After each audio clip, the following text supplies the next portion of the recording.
একদম জামাই ষষ্ঠী স্পেশাল। আজ আমার মা তৈরি করবে মেয়ে জামাইয়ের জন্য সবার পছন্দের ক্ষীরের সন্দেশ। চলুন দেখে নেওয়া যাক।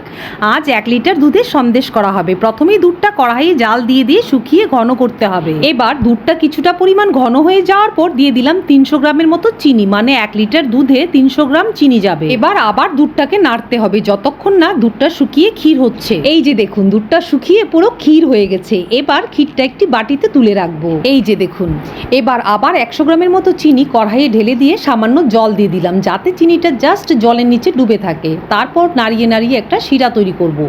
এই দেখুন, শিরা তৈরি হয়ে গেছে। এবার একটি হাতার সাহায্যে অর্ধেকটা ক্ষীর, মানে হাফ লিটার দুধের ক্ষীর কড়াইয়ে শিরার মধ্যে দিয়ে দিলাম। দিয়ে এবার আবার পাক আসা অবধি নাড়তে হবে। মা এদিকটা সবটাই করছে, করুক। আমি ওদিকে সন্দেশের সাজগুলো রেডি করে নেব, কারণ ক্ষীরটা সন্দেশের জন্য প্রায় তৈরি হয়ে গেছে। সাজগুলো আমি ধুয়ে ভালো করে শুকিয়ে নিয়েছি। এবার একটি ছোট্ট বাটিতে কিছুটা পরিমাণে ঘি নিয়ে নেব, আর সেই ঘিটা সন্দেশের সবগুলো সাজে ভালো করে লাগিয়ে নেব।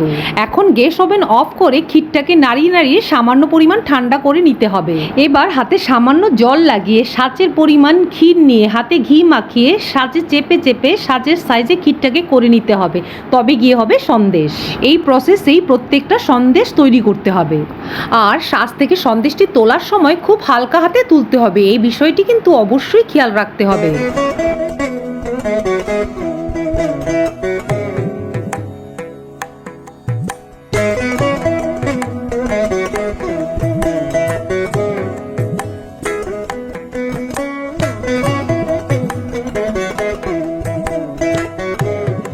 এই যে ঠিক এইভাবেই হালকা হাতে তুলতে হবে। এখানে হচ্ছে হাফ লিটার দুধের ক্ষীরের সন্দেশ, আর এখানে 1 লিটার। যারা যারা এই ভিডিওটি করতে বলেছেন তারা কিন্তু অবশ্যই বাড়িতে একবার ক্ষীরের সন্দেশ করে দেখাবেন। আমি যতটা সম্ভব আপনাদের সামনে প্রসেসটা ভিডিওর মাধ্যমে তুলে ধরার চেষ্টা করেছি। আর কিছু জানার থাকলে অবশ্যই যোগাযোগ করবেন। ধন্যবাদ।